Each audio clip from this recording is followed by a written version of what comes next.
Okay, how are we doing? He's doing really well. He's awesome. Great. Okay, one more thing to consider before we actually practice. Again, remember, this is practice. So what we want to do is we want to just think through this a little bit together. And then we want to demonstrate it together so that we feel a little bit more secure when we're not together.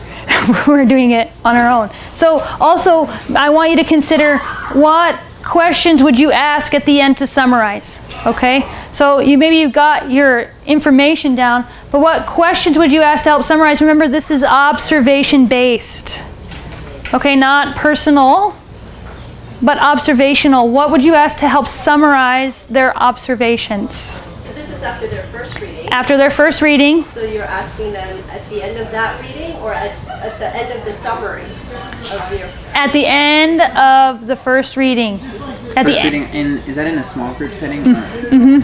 Okay. Mm-hmm. At the end of the reading, what couple of questions would you ask to help summarize some things that were observed or observations from the text? So, for example, we talked about the main idea in the beginning. How did you see the main idea play out through this book? What are some things that you noticed that highlighted the main idea? Right? Or who were some of those main characters? Maybe you didn't highlight them. Who are some main characters? What are some minor characters? Yeah? What were some significant events? Significant meaning like it changed the course of the text. Right?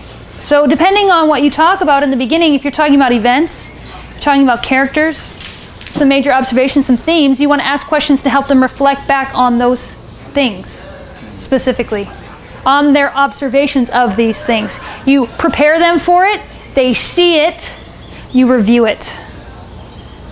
Right? So that not only do you just help them to read deliberately, you're also reflecting back on that, what they just read. It's a really important closing part for deliberate reading, for what did I call that earlier today?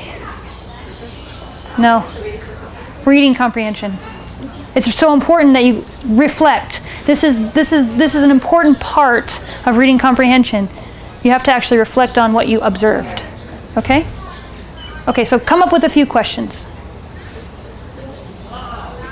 And consider how you would finish the time. Right, and then also want you to consider how you would cast vision for the next session, or the next time, or the next lecture, whatever's coming up next. So technically, in our thing, you could, in this case, you could either cast vision for a lecture on Genesis. Man, I'm looking forward to Monday when we get to dive in and we have so-and-so teaching us on Genesis. Okay? So then you need to find out who's teaching week 1. I think it's Dan Lewis. Right? So if you've sat under Dan Lewis, I can't do that because I've never heard Dan Lewis. So I can't cast vision in that way. But if you have, you can. Right? But I can cast vision then for what I know Genesis we're coming up to. Right? I can cast vision for what's going to be covered. Man, I'm so looking forward to understanding how Genesis really impacts my worldview.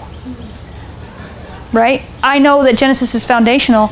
I'm looking forward to discovering what that means for me. Right? And we're going to go through that process together, and that will start tomorrow. Isn't that exciting? So what you can do, based on what your frame of reference is for this, think about how you can stir them up or provoke them or cast vision for what's coming next to close off the time. Okay? Does that make sense why we would ask that? Any questions about that, how that works? Okay. Do that now. So finish up, ask a couple of questions to help summarize, write a little blurb on how to cast vision, and then we're going to practice together in groups. You can actually say that. We're actually going to say them I was just going to say, out loud. people that are watching a Yeah. video, they should actually Yeah, if you are watching on the video, you should do this exercise. It will be very important for you because if you're coming late or on arrival day, you will want this information to actually lead your small group. So.